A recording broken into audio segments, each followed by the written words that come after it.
Hello everyone, welcome back. I'm Jacob Silverblade, and today we're going to be going through the meta report and we're going through the balance update, and I'll be looking at in-game because, to be frankly honest, it's just a lot easier to see the changes. All the changes have been updated now compared to the previous ones. I'll just have to tell you what the previous ones were. That's completely fine. I'll let you know it all. But first I want to be talking about this. And the reason why I want to be talking about this is, well, I just want to be talking about how I think this data is completely unreliable. It's just completely unreliable, and I've been meaning to make this point for a bit of time now, because I've been trusting less and less in this data that they EG provide for the entire community to see, to justify some of their talking points, some of the changes they made. The idea is that, you know, some of the best warlords they show here would probably get nerfs, you know, like Stormlord for the overall standout, and then, you know, Gruk Face Ripper. Now, we already saw the Gruk Face Ripper nerf, so it makes sense why they didn't change that, and we know exactly why there's a 58.6% win rate. Because of that 1 week period where he was just uber giga broken. But it's overall, I've been trusting this data less and less, and I think I've got a talking point on the data itself and how it doesn't make sense as a whole. And I really want to prove this. So there's one thing to take in here, is that when we go to the warlords, it's only including the 30 most popular warlords of the season, which I can accept, fine. Well, no, not really. Really, they should do all of the warlords, and if they couldn't, they really should do the 30 most best win rate warlords, not the 30 most popular. I disagree with the approach they're taking here. Maybe if they went for overall warlord standouts, but when it came to legendary division, they shouldn't go to the 30 most popular. They really should go to 30 most best winning when it comes to legendary division. I think they should do it separately, if not do it like that. But fine. Okay, this is how they've done it. I just want you to take attention to Emperor's Children. Emperor's Children in overall faction win rate has a 50.61% win rate. Okay? And here, if they go Emperor's Children go up in legendary division, they have a slight improvement on the legendary division win rate. They go from 50.61 to 50.68. Slight improvement in the win rate. This is Emperor's Children. Now, as we know, the Emperor's Children have Lord Kafal, Zanrath, Demon Prince, and Lucius the Eternal. Okay? These are the three warlords. So we're going to go to warlords. Got overall warlord standouts. The win rate for Lucius the Eternal, which is the highest one, is 57.4% win rate. Okay, what is it in legendary division? So, but because in, you know, legendary division the win rate goes up, surely Lucius's Eternal win rate should go up, right? Like, logically? Well, no, it doesn't. It goes from 57.70 to 56.1. Okay, well, surely then it must be the other three warlords. The other three warlords must be better from the overall warlord standouts to the legendary division, right? Right, that makes sense, right? Well, we've got Zanrath Demon Prince. He's got 48.9% win rate. Let's not forget, it goes, you know, Emperor's Children 50.61. It goes up to 50.68. So Zanrath, 48.9% win rate. And there's the overall warlord standouts, and we go to legendary division. It goes to it goes down by quite a bit this time. You know, Lucius the Eternal made sense. It wasn't massive change. It just went from 57 point something to 56%, right? You know, like there's Lucius 56.1, and then the so-and-so 57.4. Okay, so it goes 1.1 down a bit. Logically, Demon Prince should go up, but no, he goes down by about 7%. Okay, so if he's going down by 7% and Lucius going down by, like, you know, 1 point so-and-so, for the whole thing to make sense, well, where's Zanrath? Yeah, he goes down by 7%, and Lucius goes down by like 1%. The only way to make this makes sense, that the legendary division goes up for the Emperor's Children, is if Lord Kafal is way better in legendary division than he is here. well, we got the overall Warlord standouts. He's at a 47.6% win rate. Okay. And then we go to Legendary Division. He needs to be going up. He's a 47.6, yeah? Okay. Oh. Oh, whoops. He goes down also. So how is it possible? Let me just make this clear. How is it possible that the only three Emperor's Children Warlords, because there's only Lucius, Zanrath, and Lord Cathal, go from a higher Warlord win rate individually in the overall faction, but then in the overall faction win rate is less than the Legendary? How does going from their overall Warlord standouts go down in win rate compared to the Legendary division when it goes up in the Legendary division as an overall? How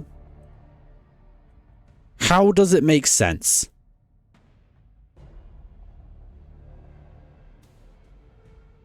I just wanted to put this out there. I just really wanted to put this out there. This makes zero sense. And now I don't trust this data. Because how can that be possible? I'll be posting this on the Discord, by the way, to let people know about this. This is kind of crazy. So I don't trust this data anymore. Yeah, and we're going to go into the game now. I'm going to be explaining some of the changes to make, and I'm going to give entirely my personal opinion about this, because we can't go look at this data when the data is, well, both can't be true. Can it? Like, how can they go up in overall faction win rate, yet every single individual warlord goes down in win rate? How is this possible? Ugh. Anyway, let's go now. Let's just go to the next part. So we're moving on to the actual balance changes themselves. We're going from in-game just because it's a lot easier to see here and show the exact cards which I'm talking about and what changes have been actually made. And this is from about maybe an hour, 2 hours after seeing the balance update. So I know I've had some time to process it and think about it, so this is not initial thoughts, this is not my first thoughts. However, this is what I honestly do think about this, and yeah, the changes are not good, in my personal opinion, and we know we can't trust the data anymore because it's completely scuffed. So, yeah, this ain't good.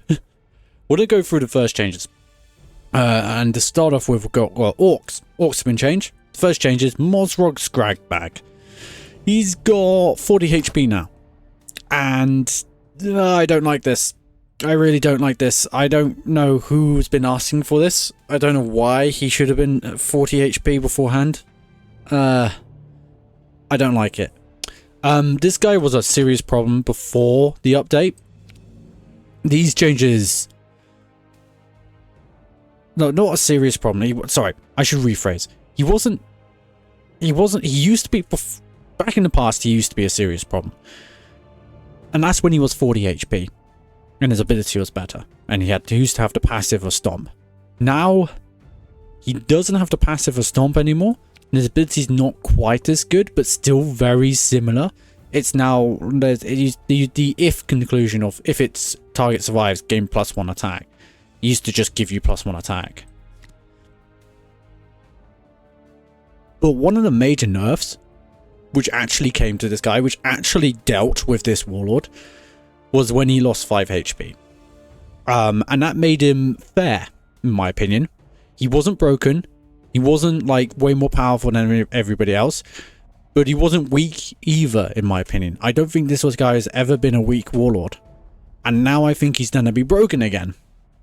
And I don't like this. So that in my opinion is a real shame. Shame? shame. And I don't think this is good. I really don't. Next up, we've got huge chopper change for Warboss Gordrank, the talent itself. Basically, he heals 3 instead of 2 anymore. Used to slay, heal 3, now he's slay, heal 2. Sorry, used to be slay, heal 3, used to be slay, heal 2, now it's slay, heal 3. This is my personal opinion. It's a good change. He used to, you know, when he actually had to trade with troops, he used to not trade that well. Now I think this is trading a lot better, and it's much more in line with other, you know, other decent effects. It's gonna leave him still in the game, still fighting, and I think I appreciate this change. I think this one's actually a good one. He's gonna be more playable. Is he gonna be broken? Absolutely not. He used to have heal 2, now he's just gonna get slightly more healing, and most of the time he punches people in the face to deal damage to him. So I don't think there's anything particularly broken here. I think he's perfectly alright. Next up, we've got Beast Snagger. No, the boy first, then the knob. Beast Snagger boy has more synergy with beasts, which makes sense because he's probably more meant to. He's meant to be that one which goes with it. It's a nice change. Is he really that good? Probably not. Oh well. Then we got Beast Snagger knob. This guy was like kind of decent before if you had a whole bunch of beasts in your hand. Basically, kind of decent before if you were playing Beast Boss Morgan. You're not playing a Beast Boss Morgan, Yak? Because the actual change to him, by the way, used to be he had 1 range attack, now he has 2. He's got more average stats now. I think he could see some play in a Beast Boss Morgan deck. Maybe. Let's wait and see. Next up, we've got Beast Snagger Knob. We already talked about it. Knob on a Smash or a Squig. Now, this guy's actually serious. This guy. I don't have a copy of him. A little bit of shame, but well. Other friendly beasts have +1 and +1. Wait, hold on. I swear he went up to 6 HP. Oh, no, wait. What change did he actually get? Oh, his melee went from increased from 5 to 6. Oh. Right, so I thought this guy went from 6 health, 5 health to 6 health with the 1 armor, and I thought that was a serious problem. That's probably a fair change, going to 6 melee attack. I think that's a fair change. He's got the stomp, he's got the 6 melee attack. Like, these guys were clearly outdoing him for a very long time. You basically could... They had better stats than this guy, and he just had the flank ability. Now they just have the flank ability, and guess what? This guy's got starting to look like he's got the better stats. He's got the 1 armor. He's got the 6 melee attack. You know what? Yeah, fine. That's a fair change. It's not particularly that problematic whatsoever. Nice change. Snake bite knob. Go to snake bites. Yeah, this guy, I think this is a good change as well. This guy used to have 4 life. His stats were good. Quite a bit subpar. 4 life for 4 energy drop isn't really that great. You want to have 5 life or more. And his immediate attack stats didn't bring up for it. Now, I think he's just got completely average stats. He's got Vanguard, and he has an alright rally ability. This could see play in my Gaz sort of control deck that I've got going, which would be quite nice. That uses the Ginormous Squigoff. If, you know, I could play this guy when the Squigoff is in hand, give him a bit of a buff. This guy would keep me alive for a little bit longer. He'll actually do that job now with the 5 life. I think this is a pretty good change. And then we got the kill rig.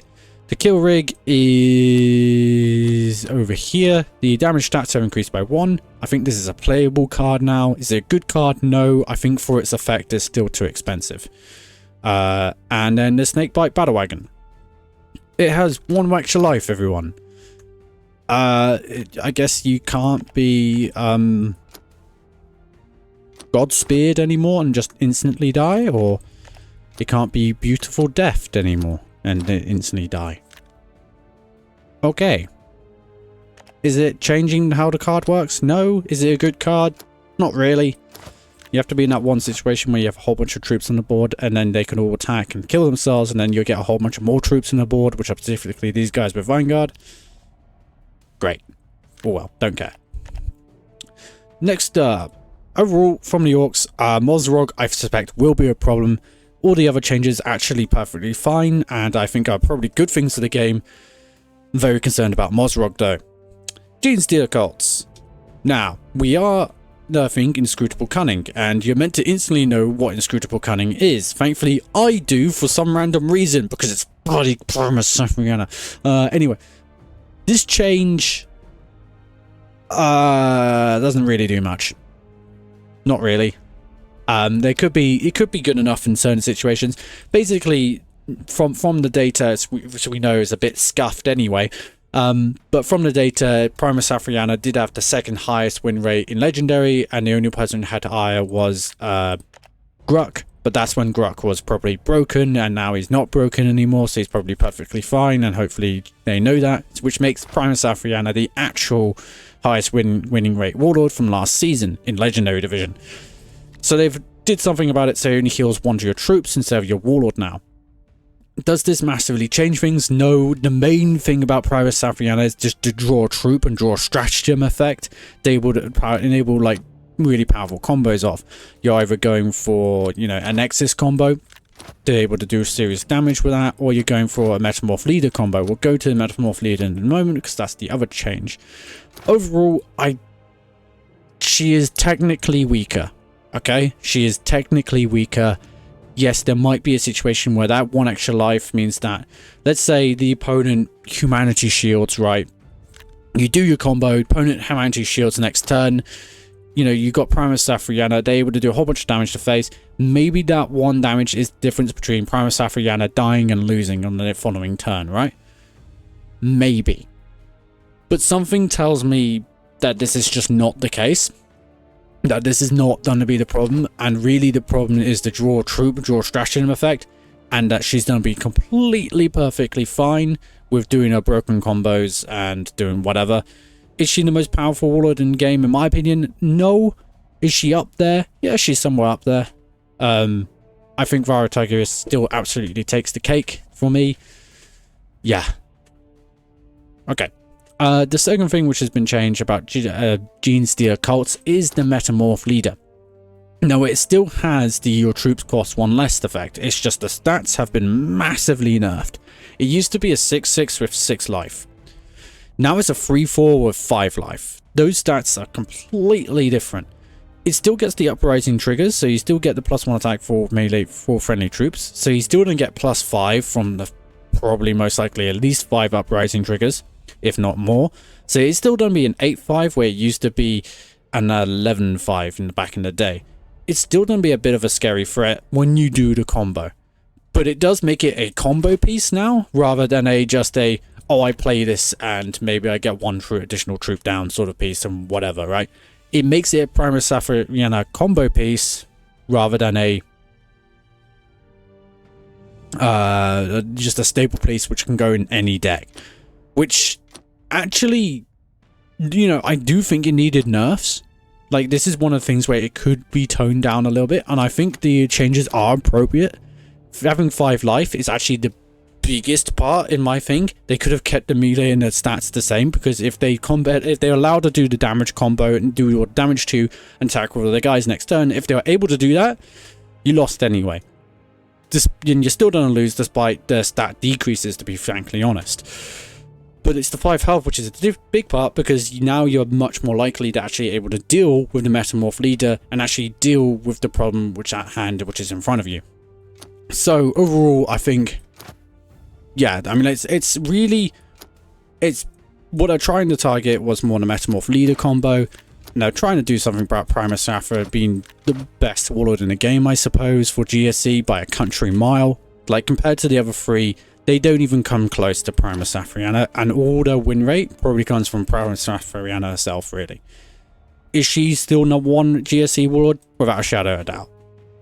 No questions asked. It's still absolutely the case. You're still able to get the cards you need. You're still able to do the combos. I think fundamentally either these guys need to be getting some serious buffs to make them more playable compared to Primus Afriana. And that means that GSC would have to, the other cards would have to be seriously nerfed, because their warlords will be broken. And it'll just be saying the faction's weak, but the warlords are broken. And that's what it would be. Or we're going for Primus Afriana has to be nerfed. This isn't the long run thinking, by the way. This is for long run, long term sort of play. This is not factoring the fact that they do stupid things like making Mozrog have 40 HP or whatever. This is if they made reasonable decisions, which, you know, I can't trust JG to be able to do that. But yeah, hey ho, here we are. That's Genestealer Cult. Then we got Emperor's Children. Now, we talked about Emperor's Children a moment earlier. We talked about how their win rates. We talked about how Zanrath has a 41% win rate, Lord of Kafar has a 43% win rate. These are both in Legendary Division, and how Lucius has a 56% win rate. So obviously, but the overall win rates, according to them, has around about 50%.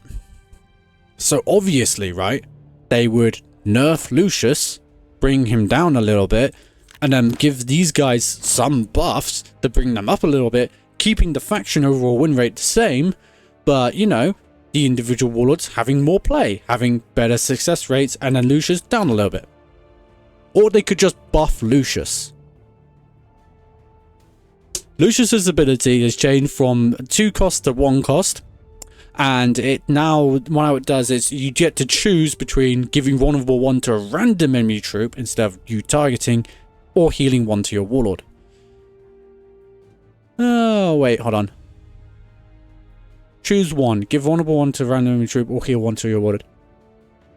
Maybe I misunderstood this. I think I did, actually. I need to test this. I'll see in a moment.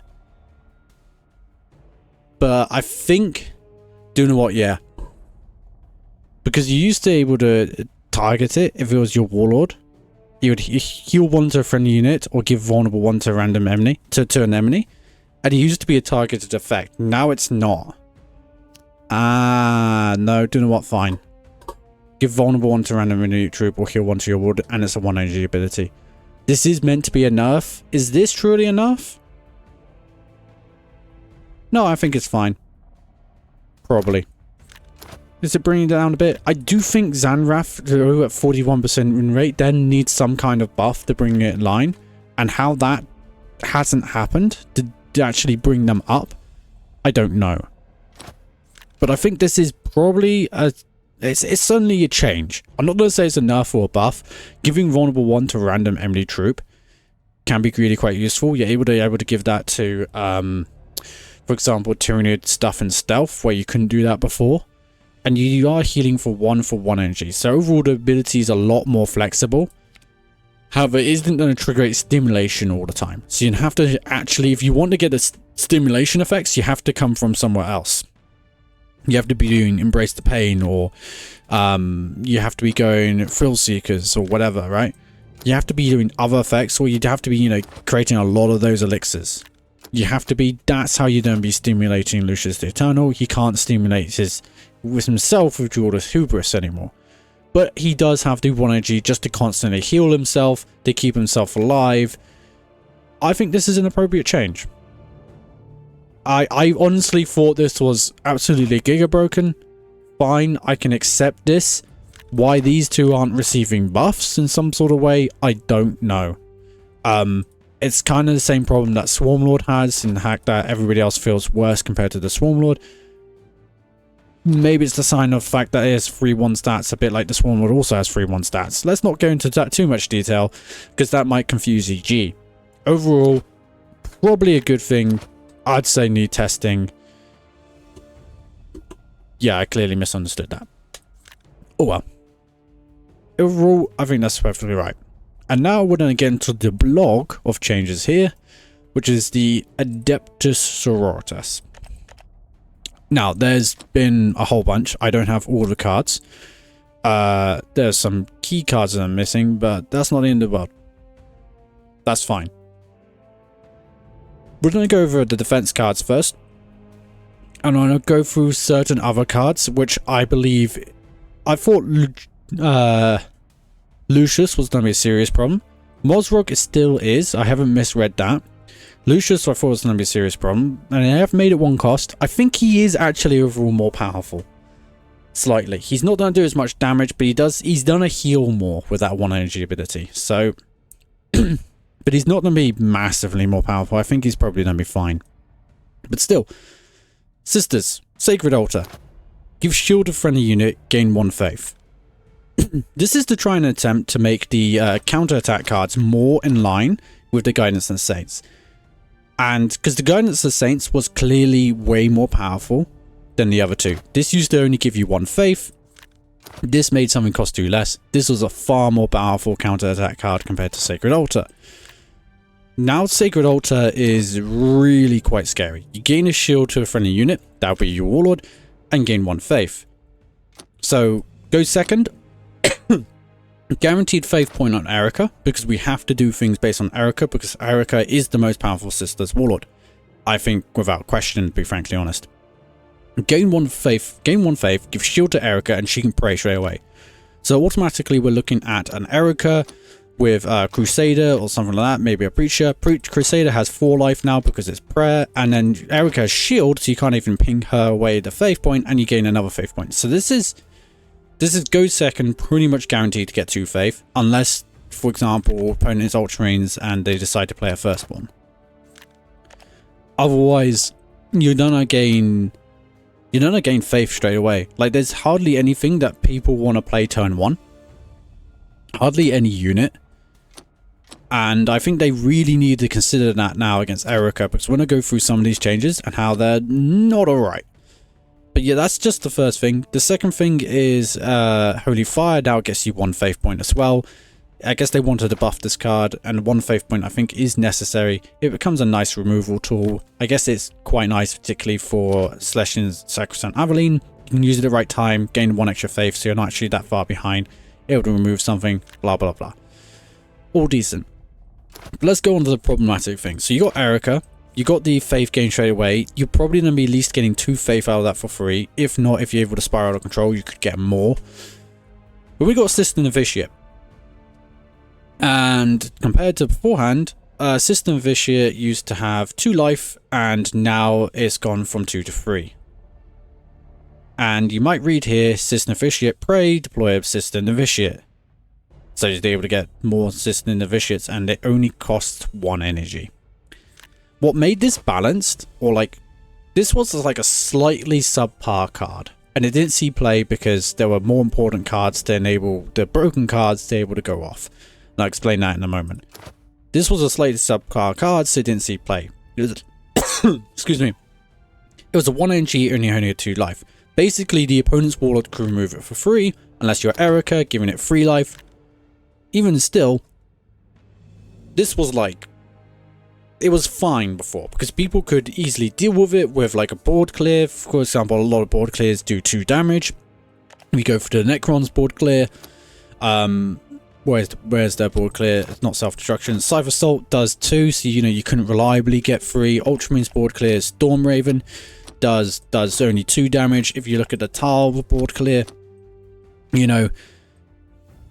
Fusillade does 2 damage, it only does 2 extra. If they have Markalites, they have to get Markalite first. There's a lot of things which are very successfully able to do 2 damage across the board. So you could prevent, even if the System Novitiate started getting out of hand, you could just deal with it later on with an actual board clear sort of device. Excuse me. Now System Novitiate has 3 life, which means that you're not dealing with them. And they keep on resummoning over and over again. You can get 2 of these turn 1 down.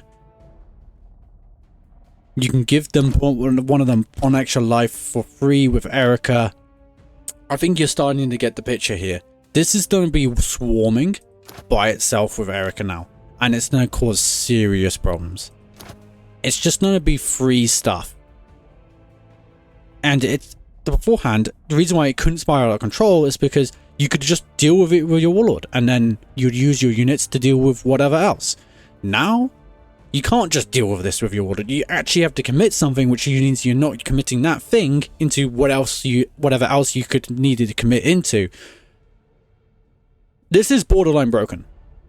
This is not an alright card.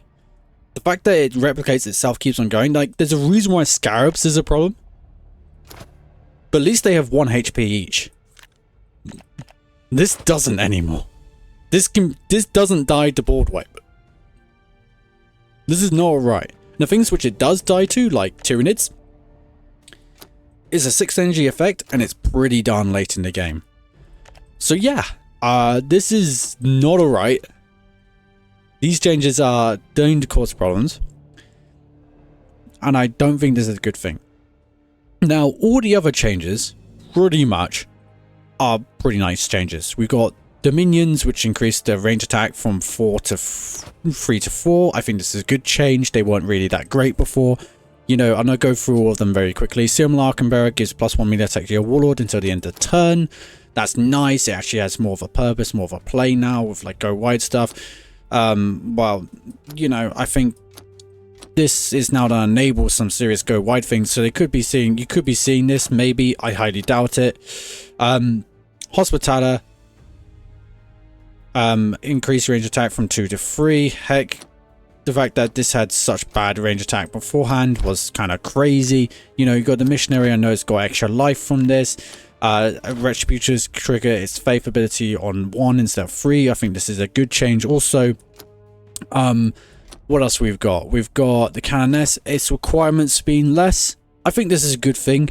Maybe a bit of a question on the 4 faith requirement. Maybe that could have remained as a 5 faith requirement instead of it being a 4 faith. But well, a 2 faith requirement to gain 1 armor, I think that's fine. It didn't really see play before, and I think this is an appropriate change.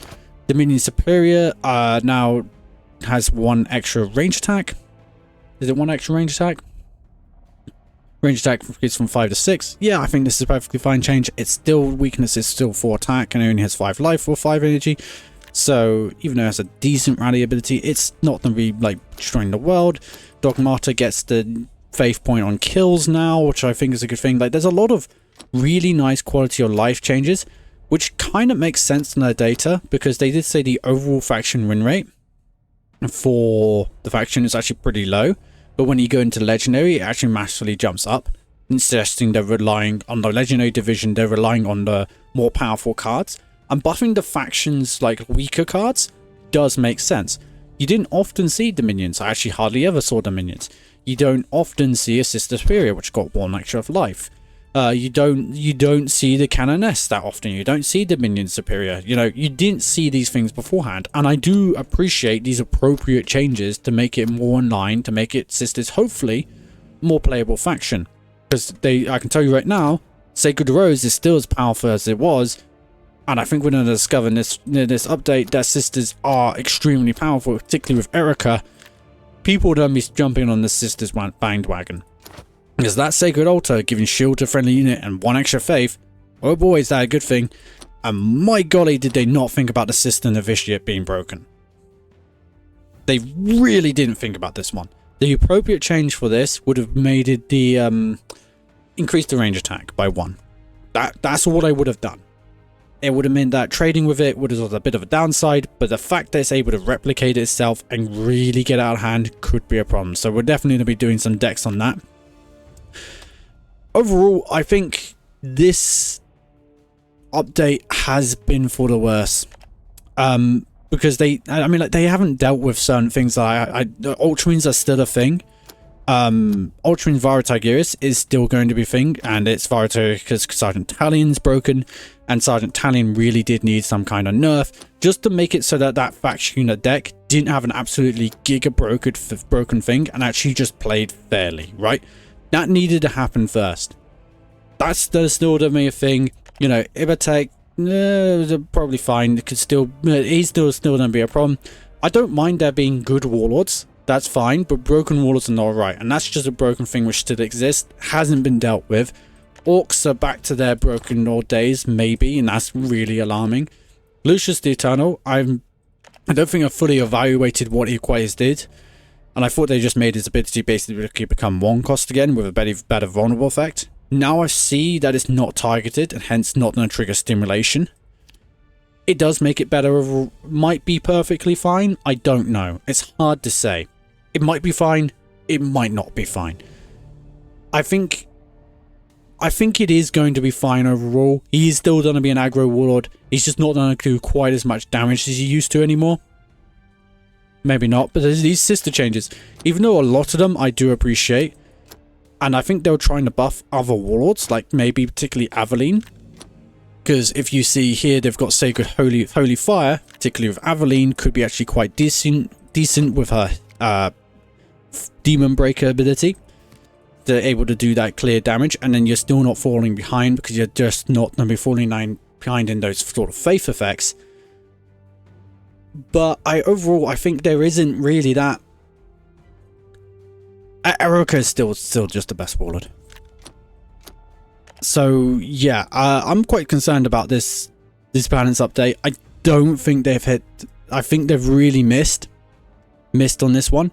Like, yeah, there's a lot of good changes, but there's also some clear, standout bad changes, which is not good for the game. So, anyway, that's me. I'll see you all next time.